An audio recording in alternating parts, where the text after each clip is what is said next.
Bhima jewels മനസ്സിലൊരു മഴവില്ലിൽ ഇന്നലെ നമ്മളോടൊപ്പം ഉണ്ടായിരുന്നത് പ്രശസ്ത മജീഷ്യൻ രാജമൂർത്തിയും ഭാര്യ രാജിയും. നമസ്തേ. ഹലോ, നമസ്തേ പറഞ്ഞേ. നമസ്തേ. എന്താ പേര്? മാനം. മാനം എന്താണ് പേര് പറഞ്ഞ? മാനവ്യ. മാനവ്യ. മാനവ്യ സ്കൂളിൽ പോകുന്നുണ്ടോ? ഇല്ല ഇല്ല, അവള് ഈ വർഷം ചേരുന്നതേ ഉള്ളൂ. ആണോ? ഒരാൾ കൂടി ഉണ്ട്, മാനവ്. മൂത്താള് ആൺകുട്ടി അല്ലേ? മാനവ് പരീക്ഷ. ഓ, പഠിക്കുകയാണോ? ഓ, നമ്മളെന്താ പഠിക്കാത്തെ? പഠിച്ചു കഴിഞ്ഞോ? അച്ഛൻ്റെ മാജിക് ഷോ ഇഷ്ടമാണോ? അപ്പായുടെ മാജിക് ഷോ ഇഷ്ടമാണോ? ഇഷ്ടാ? കണ്ടിട്ടുണ്ടോ? ആണോ? മാനവി മാജിക് കാണിക്കുമോ? ഒന്ന് മായാന്ന് വിളിക്കുമോ അല്ലേ വീട്ടില്? മായ മാജിക് കാണിക്കുമോ? ഒന്ന് കാണിച്ചേ, ഒരു മാജിക് കാണിച്ചേ. ഒരു മാജിക് കാണിച്ചേരാ. വീട്ടിലെ മാജിക്.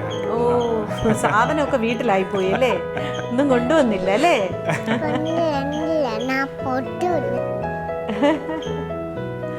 രാജി വർക്ക് ചെയ്യുന്നുണ്ടോ? ഇല്ല, വീട്ടിൽ തന്നെ. എവിടെ രാജിയുടെ സ്ഥലം? ആ, ഓക്കെ ഓക്കെ, പട്ടാഴി. ഞാൻ പിന്നെ ഞങ്ങളുടെ സിനിമയിൽ ഒരു പട്ടാഴിക്കാരനുണ്ട്, കേട്ടിട്ടുണ്ട്. അവിടെ വീട്ടിലാരൊക്കെയുണ്ട്? അപ്പ, അമ്മ, രണ്ടണ്ണന്മാര്. അണ്ണന്മാര് കല്യാണം കഴിഞ്ഞ് 2 പയ്യന്മാര്, കുഞ്ഞുങ്ങൾ. എന്താ ഈ അപ്പ അമ്മ എന്ന് പറയുന്നത്? ഞങ്ങള് വീട്ടിലെ തമിഴാണ്. ഞാൻ അമ്മയും അച്ഛനും തമിഴ്നാട്ടുകാരാണോ? ബേസിക്കലി തമിഴൻസ് ആണ് ഞങ്ങൾ. ഞാൻ ജനിച്ചത് വളർന്നതൊക്കെ ട്രിവാൻഡ്രത്താണ്. അച്ഛനും അമ്മയും ഒക്കെ കേരളത്തിൽ തന്നെയാണ്. കുറെ പേരുണ്ട് അങ്ങനെ സെറ്റിൽ ചെയ്തിട്ടുണ്ട്. അപ്പോൾ ഞാൻ വീട്ടിൽ തമിഴാ പറയാ? വീട്ടിൽ ഞങ്ങൾ തമിഴ്, അമ്മയും ഞാനും ഒക്കെ ആയിട്ട് തമിഴാ പറയുന്നത്. രാജിയുമായിട്ട് പക്കാ മലയാളം പറയുന്നത്. രാജിയുടെ വീട്ടിൽ അച്ഛൻ നന്നായിട്ട് തമിഴ് പറയും, അമ്മ പക്കാ മലയാളം. ഇനി ഒരു രസം പറഞ്ഞാൽ എനിക്ക് തമിഴ് എഴുതാനും വായിക്കാനും അറിയില്ല, രാജിക്ക് അറിയാം. ശരിക്കും നിങ്ങളുടെ സ്ഥലം കൊല്ലം തന്നെയാ? അല്ല, പട്ടാഴി തന്നെയാ? അതെ അതെ, അവിടെ തന്നെ. ഇപ്പൊ അണ്ണന്മാരെല്ലാം സെറ്റ് ചെയ്തിരിക്കും ചങ്ങനാശ്ശേരി. അവിടുന്ന് അടുത്താണല്ലോ അല്ലേ ചങ്ങനാശ്ശേരി? വലിയ ദൂരം എന്ന് പറയാനില്ല. ദൂരെ കോട്ടയം പോകുന്ന വഴി. അതെ, എന്നാലും അത്ര ദൂരാണോ? ആ വഴി പോകുമ്പോ അങ്ങനെ വലിയ ദൂരം അല്ലേ? 2.5 മണിക്കൂർ. ആ, അത്രേ ഉള്ളൂ. 2.5 മണിക്കൂറൊന്നുമില്ല. നമ്മൾ അതുവഴി ഡ്രൈവ് ചെയ്യാറുള്ളതാ. വർക്ക് ചെയ്യാൻ ഇഷ്ടമല്ലേ? വിടാത്തോണ്ടാണോ? ഇദ്ദേഹത്തിന് ഇഷ്ടമല്ലേ വർക്ക് ചെയ്യുന്നത്? രാജി വർക്ക് ചെയ്യുന്നത് ഇദ്ദേഹത്തിന് ഇഷ്ടമല്ലേ? അല്ല, അങ്ങനെ പറഞ്ഞിട്ടില്ല. ഇഷ്ടമല്ല എന്നൊന്നും പറഞ്ഞിട്ടില്ല. ഞാനൊരു മടിച്ചായിരുന്നു അങ്ങനെ പറഞ്ഞ. നിങ്ങളുടെ അറേഞ്ച്ഡ് മാരേജ് ആണോ? അറേഞ്ച്ഡ് ലവ് മാരേജ് എന്ന് പറയാം. ആണോ? അതിന് മുമ്പ് പരിചയമൊന്നുമില്ല?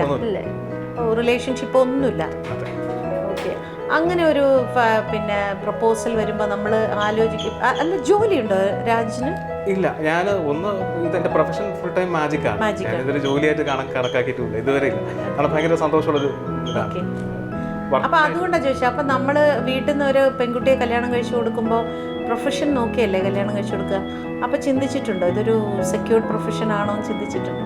അല്ലേ, ഫസ്റ്റ് ആ സമയം ഷോപ്പ് ഉണ്ടായിരുന്നു എനിക്ക്. ഒരു ബിഗിനിങ്ങിൽ ഞാനിപ്പോൾ ഫുൾ ടൈം മാജിക് ആയിട്ട് ഒരു 15 years ആകുന്നു. ഞങ്ങൾ കല്യാണം കഴിയുന്ന സമയത്ത് ശരിക്കും ആ സമയത്ത് എനിക്കൊരു ബിസിനസ് കൂടി ഉണ്ടായിരുന്നു. എനിക്ക് അന്നേ പാഷൻ മാജിക്കിലാണ്. ഫാമിലി ബിസിനസ് ആയിരുന്നു അച്ഛൻ സ്റ്റാർട്ട് ചെയ്ത് വെച്ചത്. കുറേ ഒരു 10-15 വർഷം ഞാനത് മാനേജ് ചെയ്തു. എനിക്കതിനോട് സത്യം പറഞ്ഞാൽ ഒരു താല്പര്യമില്ല. ഹൃദയം പറയാത്തൊരു കാര്യം ചെയ്യുന്നതിനോടൊരു ബുദ്ധിമുട്ട് അങ്ങനെ ഉണ്ടായിരുന്നു എനിക്ക്. I lost my father in 2005. 2005 അച്ഛൻ മരിച്ചു. അപ്പം അതിനുശേഷം ഐ ഫൗണ്ട് ദ ബിസിനസ്. ഞാൻ ഫുൾ ടൈം മാജിക്കിലോട്ടായി.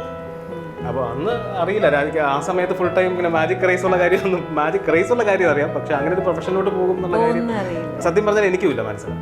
പ്രൊഫഷനായിട്ട് എടുക്കും എന്നൊരു സംഭവം ഇല്ലായിരുന്നു. ഒരു പാഷനായിട്ട് സ്റ്റാർട്ട് ചെയ്തതാണ്. വേണ്ട എന്ന് പറഞ്ഞിട്ടുണ്ടോ? എന്തെങ്കിലും ജോലിയാണ് നല്ലത്, മാജിക് ഒരു പ്രൊഫഷനാക്കി എടുക്കരുത് എന്നുള്ള അഭിപ്രായം പറഞ്ഞില്ല? ഒന്നും പറഞ്ഞു. അങ്ങനെ പ്രത്യേകിച്ച് അഭിപ്രായം ഒന്നും പറയില്ല? ഇല്ല, അത് ഇഷ്ടമല്ലേ ചേച്ചി, അങ്ങനെ ഞാൻ പറഞ്ഞിട്ടില്ല. ആ ഒരു കാര്യത്തിൽ വളരെ വളരെ സപ്പോർട്ടീവാണ്. ഫ്രീ ആയിട്ട് എനിക്ക് മാജിക്കിൽ ഒരു പക്ഷേ ഏറ്റവും കൂടുതൽ എൻകറേജ് ചെയ്തത് രാജിയാണ്. ഏറ്റവും കാരണം സാധാരണ ഒരു ഫാമിലിയിൽ ഇത്തരം കാര്യങ്ങൾ ഏറ്റവും കൂടുതൽ ആൻസൈറ്റഡ് ആവുന്നത് സ്ത്രീകളാണ് അല്ലേ? മാജിക് എന്ന് പറഞ്ഞാൽ നമുക്ക് ഷോ കിട്ടിയാൽ കിട്ടി, അല്ലെങ്കിൽ അല്ലേ? അപ്പോൾ നമുക്ക് കുട്ടികളുണ്ട്, ഫാമിലി ഉണ്ട്, ഒക്കെ ഉണ്ടല്ലോ അല്ലേ? അപ്പോൾ അത്തരം കാര്യങ്ങളെ കുറിച്ചൊന്നും വറീഡ് അല്ല രാജിയെ സംബന്ധിച്ച്. വറീഡായിരുന്നു ചേച്ചി, ഒരു സമയം അതിന്റെ വറീഡുണ്ടായിരുന്നു. അതായത് രാജി കൺസേൺ ആയിരുന്നു, ഞങ്ങൾക്ക് എല്ലാവർക്കും രണ്ടുപേർക്കും കൺസേൺ ഉണ്ടായിരുന്നു. കാരണം ഈ ഒരു ബാക്കപ്പും ഇല്ലാതെ ഇറങ്ങി തിരിച്ചതാണ് മാജിക്കിലോട്ട്. ആ ബിസിനസ്സിൽ ഒരു ബാക്കപ്പായിട്ട് വച്ചേക്കാമെന്ന് പോലും ചിന്തിക്കാതെ ഫുൾ വൈൻഡ് ചെയ്തിട്ടാണ് മാജിക്കിലോട്ട് എൻ്റർ ചെയ്യുന്നത്. എന്ത് കോൺഫിഡൻസിൽ അങ്ങനെ വരുന്നത്? അച്ഛൻ തന്നൊരു കോൺഫിഡൻസ്. അച്ഛൻ അങ്ങനെയാണ്. അച്ഛൻ ഒരിക്കലും എന്താ പറയുക, എനിക്ക് അച്ഛൻ്റെ കയ്യിൽ ഏറ്റവും കിട്ടിയൊരു വലിയൊരു അസറ്റ് എന്ന് പറഞ്ഞാൽ അച്ഛൻ്റെ ഒരു ആറ്റിറ്റ്യൂഡ്. എന്തെങ്കിലും ചെയ്യണമെന്ന് തോന്നുകയാണെങ്കിൽ ഒരു ബാക്കപ്പ് അച്ഛൻ വെക്കില്ല. ഇത് അച്ഛൻ പറഞ്ഞൊരു കാര്യമുണ്ട്, ഇത് അങ്ങനെ വെക്കുകയാണെങ്കിൽ 2 വള്ളത്തിൽ ചവിട്ടുന്നതിന് തുല്യമാണ്. അച്ഛൻ്റെ ഒരു ഭാഷയാണ്. അച്ഛൻ പറയുന്നത് വെച്ചാൽ ഒരു ബാക്കപ്പ് വെച്ച് കഴിഞ്ഞാൽ എല്ലായിടത്തും പ്രതിസന്ധികളും ബുദ്ധിമുട്ടും ഉണ്ടാകും. പക്ഷേ പ്രതിസന്ധി ഉണ്ടാകുന്ന സമയം നമ്മൾ അത് വേണ്ടെന്ന് വെച്ചിട്ട് മറ്റൊരോട്ട് പോകും. ഇതിങ്ങനെ പോയി ഒരിടത്തും നിൽക്കില്ല. അപ്പോൾ കണ്ണടച്ചങ്ങ് ചാടുക എന്നുള്ളൊരു പോളിസി അച്ഛൻ്റെ ഒരു സിസ്റ്റം അതായിരുന്നു ശരിക്കും. അത് തന്നെയാണ് ശരിക്കും മാജിക്കിനകത്ത് അത്രയും കോൺഫിഡൻ്റ് ആയിട്ട് സ്ട്രഗിൾ ചെയ്തു, ഒത്തിരി സ്ട്രഗിൾ ചെയ്തു. കാരണം ഒന്ന്, ഞാൻ പബ്ലിക് ഷോസ് ചെയ്യുന്നില്ല, വളരെ കുറച്ചേ ചെയ്യുന്നുള്ളൂ. എല്ലാം കോർപ്പറേറ്റ് ഷോസ്, പ്രൈവറ്റ് ഷോസ് മാത്രമേ ചെയ്യാറുള്ളൂ. അപ്പോൾ പബ്ലിസിറ്റി എന്നൊരു കൺസെപ്റ്റ് ഇല്ല, പബ്ലിക്കായിട്ട് വളരെ കുറവ്. ശരിക്കും പറഞ്ഞാൽ ശരിക്കും ഞാൻ രാജിനെ കാണുന്നത് തന്നെ കിംസ് ഒരു ഹോസ്പിറ്റലിൽ ഫംഗ്ഷന് വേണ്ടിയിട്ടാണ്. അപ്പം അത്തരം പിന്നെ IT കമ്പനീസ്, അപ്പോൾ അങ്ങനെ എന്തെങ്കിലും കോർപ്പറേറ്റ് ഫംഗ്ഷൻസിന് മാത്രമാണ് പെർഫോം ചെയ്യാറുള്ളത്. അപ്പോൾ അത് കാരണം ഈവൻ താമസിക്കുന്ന വീടിൻ്റെ കുറച്ച് ചിലപ്പം 2-3 വീട് മാറിയുള്ള സ്ഥലത്ത് എന്നെ അറിയാം, പക്ഷെ ഞാൻ പ്രൊഫഷണലി മജീഷ്യനാണ് എന്നുള്ള കാര്യം അറിയില്ല പലർക്കും. അങ്ങനെയുണ്ട്. ബട്ട് രാജിയുടെ എൻകറേജ്മെന്റ് വളരെ ഹൈ ആയിരുന്നു ആ സമയത്ത്. അതാ സ്ത്രീകൾ അത് കോപ്പറേറ്റ് ചെയ്തില്ലെങ്കിൽ ആകെ ഡിസ്റ്റർബ്ഡ് ആവും അല്ലേ? വീട്ടിലാരൊക്കെ ഉണ്ട്? വീട്ടിൽ ഇപ്പോൾ ഞാൻ, രാജി, മോൻ 8th-ലാണ്. ബ്രദേഴ്സ് ഞങ്ങൾ 6 പേരാണ്. ഞാൻ യങ്ങസ്റ്റാണ്. ബാക്കി എല്ലാവരും ബിസിനസ്സും കാര്യങ്ങളും ഇങ്ങനെ പോകുന്നു. എത്ര സിസ്റ്റേഴ്സ്? ഞങ്ങൾ ഒരു 1:1 പ്രപ്പോർഷനാണ്. 3 ആണും 3 പെണ്ണും. ഒരു ബ്രദർ, ഒരു സിസ്റ്റർ, അങ്ങനെയല്ലേ? ഒരാണ് ഒരു പെണ്ണ്, ഒരാണ് ഒരു പെണ്ണ്. ഓക്കെ. അവർക്കൊക്കെ ഇതിൽ ഇൻട്രസ്റ്റ് ഉണ്ടോ ഈ മാജിക്? ഞാൻ ഈ ഇൻട്രസ്റ്റ് ഉണ്ടോയെന്ന് പറഞ്ഞാലും എനിക്ക് ലൈഫിൽ ഞങ്ങളുടെ ഫാമിലി ആദ്യം മാജിക് പഠിച്ച എൻ്റെ ചേട്ടനാണ്, മൂത്ത ജ്യേഷ്ഠനാണ്. വീട്ടിൽ അച്ഛൻ്റെ ഒരു സുഹൃത്ത് വന്നിട്ട് ഞാൻ 4ാം ക്ലാസ്സിൽ പഠിക്കുന്ന സമയത്ത് അദ്ദേഹത്തിൻ്റെ ഒരു മാജിക് പഠിപ്പിച്ച് കൊടുത്തിട്ട് പോയി. അപ്പോൾ ഇന്ന് ചേട്ടൻ ഇത് എന്നെ കാണിച്ച് ഷൈൻ ചെയ്തു. അന്ന് ഓബിയസ്ലി എനിക്ക് പറഞ്ഞാൽ ചെയ്യാൻ പറ്റാത്തൊരു പ്രായമാണ്, അതുകൊണ്ടായിരിക്കും അന്ന് അദ്ദേഹം എനിക്ക് പറഞ്ഞു തരാത്തത്. പിന്നീട് അതൊക്കെ അങ്ങനെ കുറേ കാലം കിടന്നൊരു ഇൻസ്പിറേഷനാണ് മാജിക്കിലോട്ട് വന്നത്. മാജിക്കിൽ എല്ലാവർക്കും താല്പര്യമാണ്. ഇല്ല, അദ്ദേഹം അങ്ങനെ എന്താ പറയാ, 1-2 സാധനങ്ങൾ ചെയ്യും. എന്നെ ഇന്ന് ഏറ്റവും കൂടുതൽ ഹെൽപ്പ് ചെയ്യുന്നതിൽ ഒരാൾ അദ്ദേഹം, ശരി, മൂത്തയായിട്ട്. കാരണം കുറേ പ്രോപ്സ്, കാരണം ഞാൻ ചെയ്യുന്ന സ്റ്റൈൽ ഇച്ചിരി ഡിഫറെൻറ്റ് സ്റ്റൈലൊരു മാജിക്കാണ്. കൺവെൻഷണൽ പ്രോപ്സ് ഒന്നും ഞാൻ യൂസ് ചെയ്യാറില്ല. അപ്പോൾ എനിക്ക് ആവശ്യമുള്ള സാധനങ്ങൾ ചെയ്തു തരുന്നത് ചേട്ടനാണ്. അച്ഛനായിരുന്നു ഏറ്റവും വലിയ കോൺഫിഡൻസ് തന്നിരുന്നത് എന്ന് പറയുമ്പോൾ പെട്ടെന്ന് അച്ഛൻ ഇല്ലാതെയായപ്പോൾ വല്ലാതെ തളർന്നു പോയി. അച്ഛനെ വല്ലാതെ ശരിക്കും പറഞ്ഞാൽ ഇപ്പോഴും മിസ് ചെയ്യുന്നുണ്ട്. എൻ്റെ ഒരു റോൾ മോഡൽ അച്ഛനാണ് ലൈഫിൽ മുഴുവൻ. മക്കളൊക്കെ സെറ്റിൽ ചെയ്തിട്ടാണ് അച്ഛൻ മരിച്ചത്? എല്ലാവരും വെൽ സെറ്റിൽഡാണ്. ആ ഒരു സ്റ്റേജിൽ തന്നെയാണ് അച്ഛൻ മരിച്ചത്. ഇപ്പം അച്ഛനാണ് പ്രചോദനമായിരുന്നതെങ്കിൽ, അച്ഛനാണ് പ്രോത്സാഹിപ്പിച്ചതെങ്കിൽ കൂടെ അച്ഛന് വിഷമം ഉണ്ടായിരുന്നോ? ഇങ്ങനെ അങ്ങനത്തെ വിഷമമൊന്നുമില്ല, മാനേജ് ചെയ്തോളുന്ന നല്ല കോൺഫിഡൻസ് ഉണ്ടായിരുന്നു. കാരണം എനിക്ക് ഈ മാജിക് ബാൻഡിൻ്റെ ഒരു കളക്ഷൻ ഉണ്ട്. ഞാൻ പല രാജ്യത്തു നിന്നുള്ള മാജിക് ബാൻഡ്സ് ഞാൻ കളക്ട് ചെയ്യുന്നുണ്ട്. പല ആകൃതിയിൽ ഒരു പാഷനാണ് അത്രയും. അതിലെനിക്ക് ഏറ്റവും പ്രഷ്യസ് ആയിട്ടുള്ളത് അച്ഛൻ ചെയ്തു തന്നൊരു മാജിക് ബാൻഡ് ഉണ്ട്. ഒരു ദിവസം വെറുതെ ഈ മാജിക് ഹോബിയായിട്ട് ഞാൻ കൊണ്ടു കിടക്കുന്ന സമയത്ത് അച്ഛൻ കൈകൊണ്ട് ചെയ്തു തന്നൊരു പ്ലാസ്റ്റിക്കിലൊരു സാധനം, അതാണ് ശരിക്കും അതിൻ്റെ ഏറ്റവും മുകളിൽ വെച്ചിട്ടുള്ളത് ആ ബാൻഡാണ്. ഈ ഒരു ഫ്രണ്ട് വന്ന് മാജിക് കാണിച്ച് അങ്ങനെയാണ് ആദ്യമായിട്ടൊരു ഇതിനോടൊരു ഇൻഫ്ലുവൻസ് ഉണ്ടായെന്ന് പറഞ്ഞല്ലേ? ബ്രദർ വഴി. അച്ഛൻ്റെ ഫ്രണ്ടാണ്. അച്ഛൻ്റെ ഫ്രണ്ട്, അദ്ദേഹം ഇന്നില്ല, ആ ഫ്രണ്ട് കാണിച്ചിട്ട് ബ്രദറിന് ഇഷ്ടപ്പെട്ടു അല്ലേ? ബ്രദർ അത് രാജിന് പറഞ്ഞത്, രാജ് അത് പാഷനാക്കി. ആക്ച്വലി അതല്ലായിരുന്നുവെങ്കിൽ എന്ത് ജോലി ചെയ്യുമായിരുന്നു? എന്തിനാ പഠിച്ചുകൊണ്ടിരുന്നത്? ഞാൻ എന്ത് ചെയ്യുമെന്ന് എനിക്കറിയില്ല. പക്ഷെ എനിക്ക് ഒരു കാര്യം ഉറപ്പുണ്ട്, ഞാൻ ഇന്നുള്ളത്രയും ഹാപ്പി ആയിട്ട് ഞാൻ ഒരിക്കലും ജീവിക്കില്ല. കാരണം മറ്റെന്ത് പ്രൊഫഷൻ എടുക്കുകയാണെങ്കിലും ഒരു ജോലിക്ക് വേണ്ടി ചെയ്യുന്നൊരു, ഞാൻ പറഞ്ഞല്ലോ, ഇപ്പം എനിക്ക് വർക്ക് ചെയ്യാണെന്ന് വെച്ചാൽ വർക്ക് ചെയ്യുകയല്ലെന്ന് ഞാൻ പറയും. കാരണം ഞാനിതൊരു വർക്കായിട്ട് ഞാൻ കൺസിഡർ ചെയ്തിട്ടില്ല. ഇതിനകത്ത് ഒരു പ്രഷറും ഇല്ല, വളരെ ഹാപ്പിയാണ്. ഒരു കാര്യം ഒന്നുള്ളത്, ശരിക്കും ധാരാളം യാത്ര ചെയ്യാൻ ഇഷ്ടപ്പെടുന്ന ഒരാളാണ്. മാജിക്കിൽ അങ്ങനെ ഒരു ഫെസിലിറ്റി ഉണ്ട്, ലോകം മുഴുവൻ ചുറ്റാനുള്ള ഫെസിലിറ്റി കിട്ടുന്നുണ്ട്. ധാരാളം യാത്ര ചെയ്യുന്നുണ്ട്, ഇന്ത്യക്കകത്തും പുറത്തുമായിട്ട് ധാരാളം യാത്ര ചെയ്യുന്നുണ്ട്. ധാരാളം ആൾക്കാരെ പരിചയപ്പെടാൻ ഒരു ഭയങ്കര ലൈഫ് എക്സ്പീരിയൻസ് ആണ് ശരിക്കും മാജിക് ഓഫർ ചെയ്യുന്നത്. എനിക്ക് തോന്നുന്നില്ല മറ്റൊരു പ്രൊഫഷനും ഞാൻ എടുത്തിരുന്നെങ്കിൽ ഇതിൻ്റെ 10-1 സന്തോഷം എനിക്ക് ജീവിതത്തിൽ കിട്ടില്ല. അപ്പൊ ഈ പബ്ലിക് ഷോസ് അധികം ചെയ്യാതിരിക്കുമ്പോൾ അതുകൊണ്ട് നമുക്ക് പബ്ലിസിറ്റി കിട്ടുന്നില്ല എന്നതിലുപരി നമുക്ക് ഓഫ് കോഴ്സ് നമ്മളിപ്പോൾ അത് ജോലിയായിട്ടല്ല കാണുന്നത്, ഒരു പാഷനായിട്ടാണെങ്കിലും നമുക്ക് ജീവിക്കണമല്ലോ അല്ലേ? അപ്പൊ ഷോസ് അത്രയും ഉണ്ടാവുമോ? ഉണ്ട്, കുഴപ്പമില്ല.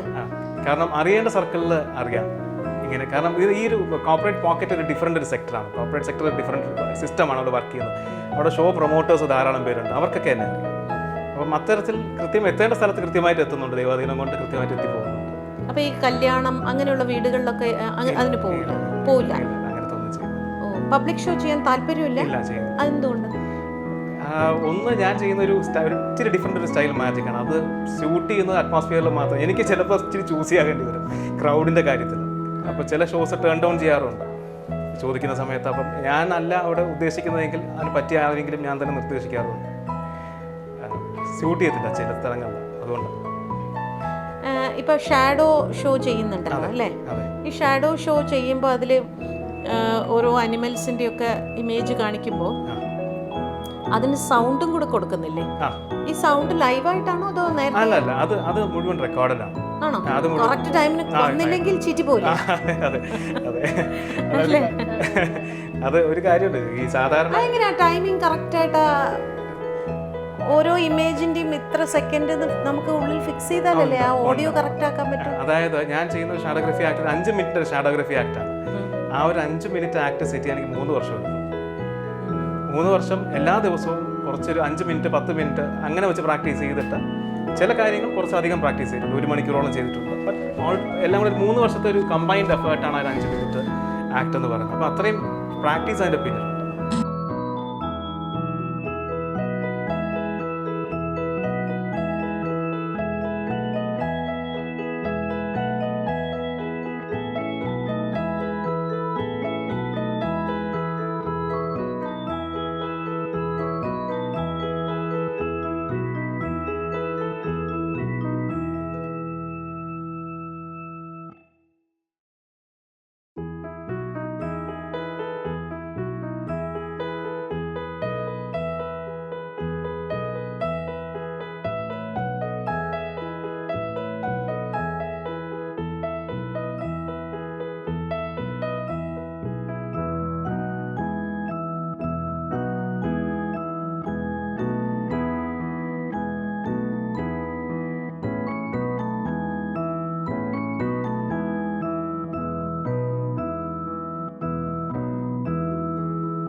ഷാഡോ മാജിക് കാണിക്കുന്നുണ്ടല്ലോ, ഇത് വേറെ ആരെങ്കിലും ചെയ്യുന്നുണ്ടോ? കേരളത്തിൽ പ്രൊഫഷണലായിട്ട് ചെയ്യുന്ന വേറെ ആരും? ബാംഗ്ലൂർ ഉണ്ട്, എൻ്റെ സാറ് തന്നെയാണ്. ഇതിനുള്ള ഐഡിയാസ് എവിടെ നിന്നാണ് ഉണ്ടാക്കുന്നത്? കൺവെൻഷണൽ ഫിഗേഴ്സ് കുറച്ചുണ്ട്, കൺവെൻഷണലായിട്ട് എല്ലാവരും ചെയ്തു പോകുന്നു. പക്ഷേ അത് തന്നെ 2 പെർഫോമറിൻ്റെ കയ്യിൽ 2 റിസൾട്ട് ആയിരിക്കും കിട്ടുന്നത്. അതിൻ്റെ പെർഫെക്ഷനും ചിലരുടെ കൈയുടെ വഴക്കം അനുസരിച്ച് ചില ഇമേജിന് ജീവൻ കൂടും, ചിലന് സൗന്ദര്യം കൂടും, സൗന്ദര്യം കുറയും ഒക്കെയുണ്ട്. അതല്ലാതെ ബാക്കി സ്വന്തമായിട്ട് ക്രിയേറ്റ് ചെയ്യുന്നത് തന്നെയാണ്. അത് 2 രീതിയിൽ ചെയ്യും. ഒന്ന് ലൈറ്റ് സോഴ്സ് വെച്ചും ചെയ്യും, പിന്നെ കുറച്ച് കഴിയുമ്പോൾ ലൈറ്റ് സോഴ്സ് വേണ്ട നമുക്ക്. അല്ലാതെ കൈ വെച്ചിട്ട് ഇങ്ങനെ നോക്കുന്ന സമയത്ത് നമുക്കറിയാം അതിൻ്റെ ഒരു ഔട്ട്ലൈൻ മാത്രം 2 ഡയമെൻഷനിൽ ഇത് കാണാൻ പഠിക്കും കുറച്ച് കഴിയുമ്പോൾ. അപ്പോൾ അറിയാൻ പറ്റും. ഒരു കണ്ണടച്ച് ഒരു സിസ്റ്റം ഉണ്ട്, ഒരു കണ്ണടച്ച് ഒരു നോക്കുന്ന സമയത്ത് വെറുതെ കയ്യിൽ ഇങ്ങനെ നോക്കുന്ന സമയത്ത് ആ ഇമേജ് എന്താണ് കിട്ടുന്നതെന്നൊരു ധാരണ കിട്ടും. സ്ട്രെയിനിയസ് ആണ് ശരിക്കും പ്രാക്ടീസ് ചെയ്ത് ചിലപ്പോൾ കൈയൊക്കെ നീരൊക്കെ വെച്ചിട്ടുണ്ട് ചില ഇമേജൊക്കെ പ്രാക്ടീസ് ചെയ്ത്. ഇത് ശരിക്കും ഇങ്ങനെ ഒരു ഐഡിയ കിട്ടിയത് എവിടുന്നാണ്? ഇത് ഞാൻ പറഞ്ഞല്ലോ, കർണാടകയിൽ പ്രഹ്ലാദ് ആചാര്യ എന്നൊരു പെർഫോമർ. അദ്ദേഹം ഇന്ന് ശരിക്കും ജീവിച്ചിരിക്കുന്നത് ലോകത്തേക്കും വെച്ച് ഏറ്റവും നല്ല പെർഫോമേഴ്സിൽ ഒരാളാണ്. അദ്ദേഹമായിരുന്നു ശരിക്കും ഒരു ഇൻസ്പിറേഷൻ. എൻ്റെ അതേ പ്രായമാണെങ്കിൽ പോലും ഞാനത് ആദ്യം ഒരു 3 വർഷം സ്വന്തമായിട്ട് പ്രാക്ടീസ് ചെയ്തു. അതിനുശേഷം അദ്ദേഹത്തിൻ്റെ അടുത്ത് പോയി ദക്ഷിണ വെച്ച് കാലിൽ തൊട്ട് തൊഴുതു. കാരണം ഒരു വിദ്യ പൂർണ്ണമാകണമെങ്കിൽ അവിടെ ഒരു ഗുരുസ്ഥാനം വേണമെന്ന് എനിക്കൊരു വാശിയെന്നല്ല ഒരു ആഗ്രഹമാണ് ശരിക്കും. അതതിൻ്റെ ശരി. അപ്പോൾ അങ്ങനെ 2 ദിവസം അദ്ദേഹത്തിൻ്റെ കൂടെ താമസിച്ചിട്ടാണ് ഈ ഒരു ഷോയുടെ ഒരു ഫിലോസഫി തെളിഞ്ഞു വന്നത്. എന്താ ചെയ്യണം നമ്മളെ നാട്ടിൽ പൊതുവേ അത് പല കലാകാരന്മാരുണ്ട്, മാജിഷ്യൻസ് മാത്രമല്ല, ഇപ്പം മിമിക്രി കലാകാരന്മാരാണെങ്കിലും ഗാനമേള പാട്ട് പാടുന്നവരാണെങ്കിൽ ഒക്കെ പറയാറുണ്ട് നമ്മുടെ നാട്ടിലെ ഓഡിയൻസ് പൊതുവെ എല്ലാത്തിനും കുറച്ചൊന്ന് മസിൽ പിടിച്ചിരിക്കുന്ന ഒരു പ്രവണതയുണ്ട്. അത് ശരിക്കും സ്റ്റേജിൽ നിൽക്കുന്നവരെ വല്ലാതെ വിഷമിപ്പിക്കാറുണ്ട്. ശരിയാണോ? സത്യം ശരിയാണ്. ഒന്ന് മനസ്സ് തുറന്ന് കൈയടിക്കില്ല. നല്ലതാണെങ്കിൽ പോലും പലരും പറയും ഇങ്ങനെ കൈയടിക്കും. പക്ഷെ നിങ്ങൾക്ക് ശരിക്കും ആ കയ്യടിയാണ് നിങ്ങളുടെ ഏറ്റവും വലിയ പ്രോത്സാഹനം എന്ന് പറയുന്നത് അല്ലേ? ഉറപ്പായി കയ്യടി മാത്രമാണ് കിട്ടുന്നത്. പക്ഷെ അതിനോട് ഇപ്പൊ പറഞ്ഞോട് യോജിക്കുന്നില്ല കേട്ടോ. ആ ഒരു കാലഘട്ടം മാറി ശരിക്കും. ഇപ്പൊ ആൾക്കാർ ശരിക്കും ജനങ്ങളെ ശരിക്കും പറഞ്ഞാൽ അപ്രീഷിയേറ്റ് ചെയ്യാൻ പഠിച്ചു തുടങ്ങിയിട്ടുണ്ട്. അതൊരു വലിയൊരു ഉദാഹരണമാണ്. തിയേറ്ററുകളിൽ നല്ല സിനിമ ആണെന്നുണ്ടെങ്കിൽ അങ്ങനെ ഒരു പ്രവണത ഇപ്പോൾ നമ്മുടെ നാട്ടിലുണ്ട്, നല്ലതാണ്. അത് കഴിഞ്ഞാൽ കുറച്ച് പേര് അവിടെ ഇവിടെ എഴുന്നേറ്റ് നിന്ന് കൈയടിക്കുന്ന ഒരു സ്റ്റാൻഡിങ് ഒവേഷൻ. അതിൻ്റെ നിർമ്മാതാവോ ആരും അവിടെ കാണുന്നില്ല, പക്ഷെ അവർ ചെയ്യാറുണ്ട്. അപ്പോൾ അത്തരത്തിലൊരു പ്രേക്ഷകരുടെ ഒരു മനോഭാവം മാറി വരുന്നുണ്ട്. അത് മാജിക്കിനകത്തും എല്ലാ മിമിക്രി ആണെന്നുണ്ടെങ്കിലും പല സിംഗേഴ്സ് ആണെങ്കിലും ഒക്കെ സ്റ്റേജിൽ അവർക്ക് അതിൻ്റെ ഒരു റിഫ്ലക്ഷൻ കിട്ടുന്ന ഒരു കാലം തന്നെയാണ്. അപ്രീഷിയേറ്റ് ചെയ്യുന്നുണ്ട് എന്ന് എനിക്ക് തോന്നുന്നു. മോന് മാജിക്കിൽ ഇൻട്രസ്റ്റ് ഉണ്ടോ? മോന് ഇൻട്രസ്റ്റ് ഉണ്ട്. ഇൻട്രസ്റ്റ് എന്ന് വെച്ചാൽ അയാൾ പെർഫോം ചെയ്യുമായിരുന്നു. ഇപ്പോൾ താല്പര്യമില്ല. ഇപ്പം ഹൈസ്കൂളിലായ സമയത്ത് പതുക്കെ വിഡ്രോൺ ആയി അതിനകത്ത് നിന്ന്. പിന്നെ ഓബിയസ്ലി ഞാൻ അങ്ങനെ കമ്പലൊന്നും ചെയ്യാറില്ല. താല്പര്യമുള്ളത് ചെയ്യട്ടെ. ശരിക്കും ഈ പ്രായത്തിലൊക്കെ രാജിന് ഭയങ്കര ഇൻട്രസ്റ്റ് ഉണ്ടായിരുന്നു. അത്രയും മോനില്ല? ഇല്ല. അതിന് കാരണം എന്ന് വെച്ചാൽ വിദ്യയ്ക്ക് അങ്ങനെ ഒരു ഗുണമുണ്ട്. ഈ ആഗ്രഹിച്ചത് പെട്ടെന്ന് കൈ കിട്ടുമ്പോൾ അതിൻ്റെ ഒരു വാല്യൂ. ഞാനൊക്കെ എത്രയെങ്കിലും വർഷം തേടി കിടന്നിട്ടാണ്. ഞാനെന്നല്ല, ഇപ്പോൾ നന്നായിട്ട് പെർഫോം ചെയ്യുന്ന എല്ലാ മജീഷ്യൻസും, നന്നായിട്ട് പെർഫോം ചെയ്യുന്ന എല്ലാവരും കുറേ ഇതിനു വേണ്ടി ബുദ്ധിമുട്ടിയ ആൾക്കാരാണ്. ഇത് പെട്ടെന്ന് കൈ കിട്ടുന്ന പലരും പെട്ടെന്ന് ഗ്ലോറിയിൽ വരികയും അതുപോലെ ഫെയ്ഡ് ചെയ്ത് പോയിട്ട്. കുട്ടിക്കാലത്ത് അങ്ങനെ ഇൻട്രസ്റ്റ് ഉണ്ടായിരുന്നെങ്കിലും എത്ര വയസ്സിലാണ് മാജിക് അക്കാഡമിയിൽ ജോയിൻ ചെയ്യുന്നത്? അക്കാഡമി സ്റ്റാർട്ട് ചെയ്തത് 1996 അത് ഫസ്റ്റ് ബാച്ചിലെ സ്റ്റുഡൻ്റാണ്. ആദ്യത്തെ ബാച്ചിൽ തന്നെ സ്റ്റാർട്ട് ചെയ്തു. അത് ജോയിൻ ചെയ്തത് ഭയങ്കര രസമുള്ളൊരു കഥയുണ്ട്. അന്ന് വീട്ടിൽ അത്യാവശ്യം സമ്പന്നമൊക്കെയാണ്, വെൽ ബർത്താണ്. പക്ഷേ എന്ത് പറ്റിയെന്ന് വെച്ചാൽ മാജിക് പഠിക്കാനായിട്ട് ഇത്രയും പൈസ ചോദിച്ചാൽ ഞാൻ കിട്ടില്ല. എനിക്ക് തോന്നുന്നു അന്ന് 6,000 7,000 എങ്ങാണ്ടായിരുന്നു ഫീസ്. അപ്പോൾ അച്ഛൻ വളരെ സപ്പോർട്ടീവാണ്. പക്ഷേ മാജിക് പഠിക്കാൻ 6,000 വേണമെന്ന് പറഞ്ഞാൽ ഒന്ന് ചിന്തിക്കും. അപ്പോൾ അത് കാരണം വീട്ടിലൊരു നുണ പറഞ്ഞു വന്നു. 3,000 രൂപ എന്ന് പറഞ്ഞിട്ട് 3,000 രൂപ വാങ്ങി. എൻ്റെ കയ്യിൽ വേറെ പൈസ ഇല്ല, അന്ന് ഞാൻ സ്റ്റുഡൻ്റാണ്. അപ്പോൾ മാല കൊണ്ട് പണയം വെച്ചു വീട്ടിലറിയാം. എന്നിട്ട് 3,000 രൂപ എടുത്തിട്ടാണ് പിന്നെ ആ പൈസ ശരിക്കും ഷോ ചെയ്തിട്ടാണ് തിരിച്ചെടുക്കുന്നത്. പിന്നെന്താ സന്തോഷത്തോടെ. അപ്പോൾ ഒരു മാജിക് അല്ലേ? ഈ പലരും എന്നോട് ചോദിക്കാറുണ്ട് ഏറ്റവും ഇഷ്ടപ്പെട്ട, ഒത്തിരി മാജിക് ചെയ്യുന്നുണ്ട്, അതിനകത്ത് ഏറ്റവും ഇഷ്ടപ്പെട്ട മാജിക് ഏത്? ആദ്യം മനസ്സിൽ വരുന്നത് ഞാൻ മാജിക് പഠിച്ച് തുടങ്ങും മുൻപ് കണ്ടൊരു മാജിക്കാണ്. ഇതിനൊരു വളരെ ഷോർട്ടായിട്ട് പറയാം. ഡേവിഡ് കോപ്പർഫീൽഡ് അദ്ദേഹത്തിൻ്റെ ഒരു ടെലിവിഷൻ സ്പെഷ്യലിൽ അദ്ദേഹം ചെയ്തൊരു മാജിക്കാണ്.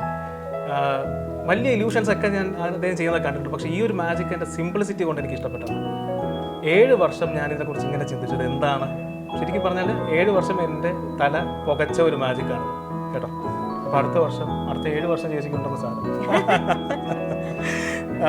വളരെ സിമ്പിൾ, കാഴ്ചയ്ക്ക് വളരെ സിമ്പിളായിട്ടുള്ള മാജിക്കാണ്. അതിന് കാരണം ഇതിനകത്ത് നമ്മൾ യൂസ് ചെയ്യുന്നത് പ്രോപ്പർട്ടി എന്ന് പറയുന്നത് ഒന്നുമില്ല, 2 സിമ്പിൾ റബ്ബർ ബാൻഡ്സ് ആണ്. റബ്ബർ ബാൻഡ് നമുക്കറിയാം, ഇതിൻ്റെ ക്യാരക്ടേഴ്സ് നമുക്കറിയാം അല്ലേ? എലാസ്റ്റിക് ആണ്, സോളിഡ് ആണ്. ഒരു റബ്ബർ ബാൻഡ് ഇവിടെ വെച്ചു, മറ്റൊന്ന് അതിൻ്റെ ഉള്ളിൽ വെച്ചു. ഒന്നിന് ഉള്ളിൽ മറ്റൊന്നാക്കി പണ്ട് നമ്മൾ കുഞ്ഞിലെ കളിക്കുന്ന ഒരു കളിയല്ലേ ഇത്, ഇങ്ങനെ ഒരു നൂല് വെച്ചിട്ട് ഓരോ ഷേപ്പ് ഉണ്ടാക്കുന്ന ഒരു എക്സാക്ട്ലി. ഇത് അതേമാതിരി ഒന്നിന് താഴെയായിട്ട് ഒന്ന് വെച്ചു അല്ലേ. ഇത് ഒരു കാരണവശാലും വലിച്ചാൽ പുറത്തു വരില്ല, കാരണം രണ്ട് സോളിഡാണ്. ഒരിക്കലും ഒരു സോളിലൂടെ മറ്റൊരു സോളിഡ് കടന്നു വരില്ല. ഇത് സൈഡിലോട്ട് ഇങ്ങനെ സ്ലൈഡ് ചെയ്താലോ ഇല്ല നമ്മൾ പുറകോട്ട് വലിച്ചാലോ ഒന്നും പുറത്തോട്ട് വരില്ല. പക്ഷേ ഇങ്ങനെ ശ്രദ്ധിച്ച് നോക്കണം, ഇങ്ങനെ സർക്കിൾ മൂവ് ചെയ്യാന്നുണ്ടെങ്കിൽ ഒരു പോയിന്റ് എത്തുമ്പോൾ നേരെ പുറത്തോട്ട് വരും. ഒന്നുകൂടെ കാണിച്ചേ, ഒന്നുകൂടെ കാണിച്ചേ. അയ്യോ ഞാൻ കുറച്ച് ശ്രദ്ധ വിട്ടു, ഒന്നുകൂടെ കാണിച്ചേ നോക്കാം. എവിടെയോ ഒരു കള്ളത്തരം. ഒരു കാര്യം ചെയ്യും, അതൊന്നുകൂടെ കാണിക്കാം. ഇതൊന്നുകൂടെ കാണിച്ചില്ല. ഒരു പ്രാവശ്യം ചേച്ചിയുടെ കയ്യിൽ ചെയ്യില്ല, കുറച്ചുകൂടെ ക്ലിയർ ആവും. ഇങ്ങനെ വയ്ക്കാം, ഇനി ഇങ്ങനെ വയ്ക്കാം. ഇതിപ്പോൾ ഒരു റബ്ബർ ബാൻഡ് ഇവിടെ വെച്ചു, ഒരു ബാൻഡ് ചേച്ചിയുടെ കയ്യിലായിരിക്കും ഓബിയസ്ലി, ഒരു റബ്ബർ ബാൻഡ് എൻ്റെ കയ്യിലുണ്ട്. ഇത് അതിൻ്റെ ഉള്ളിൽ നിന്ന് വെച്ചു അല്ലേ. ക്ലിയർ ആണ്, ഞാൻ ചീറ്റ് ചെയ്യുന്നില്ല, ഇതുവരെ ചീറ്റ് ചെയ്തിട്ടില്ല. കൈ അങ്ങനെ തന്നെ ഉറച്ചു വെക്കുക കേട്ടോ, അനക്കണ്ട ഇങ്ങനെ വെച്ചു. ഇത് ശരിക്കും അപ്പുറത്തെ സൈഡിലായിരിക്കും. 3 മാർഗ്ഗമാണ് പുറത്ത് വരാനുള്ളത്. ഒന്നാമത്തെ വഴി ഇത്, രണ്ടാമത്തെ വഴി ഇത്, മൂന്നാമത്തെ വഴി ഇതാണ്. പക്ഷെ 3 അടഞ്ഞിരിക്കുക, കാരണം ഇവിടെ ഒരു വിരലിൻ്റെ തടസ്സമുണ്ടല്ലോ, ഇവിടെ ഒരു വിരലിൻ്റെ തടസ്സമുണ്ട്. ഇവിടെ നോക്കുകയാണെങ്കിൽ എന്താ 2 റബ്ബർ ബാൻഡ് ഇങ്ങനെ ബ്ലോക്ക് ചെയ്യുന്നുണ്ട്. വാച്ച്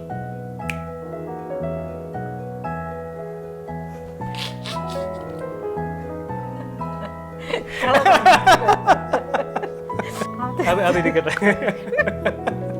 ഞാൻ ഇന്ന് വീട്ടിൽ പോയത് പ്രാക്ടീസ്. അല്ല ഞാൻ പറഞ്ഞു ഈ മാജിക് അത് ഇരിക്കട്ടെ. എനിക്കിത് ഇഷ്ടപ്പെടാൻ ഈ റബ്ബർ ബാൻഡ് വേറെ വല്ലതും ഉണ്ടാക്കി തരും. അത് ശരി. ഇവിടെ വന്ന ഒരുപാട് മാജിഷ്യൻസിന് ഫോട്ടോ ഒക്കെ എനിക്ക് മാജിക്കിൽ ഇവിടെ തന്നിട്ടുണ്ട്. 2 റബ്ബർ ബാൻഡ് അല്ല പ്രാക്ടീസ് ചെയ്യാൻ വേണ്ടി എൻ്റെ വീട്ടിലുണ്ട്.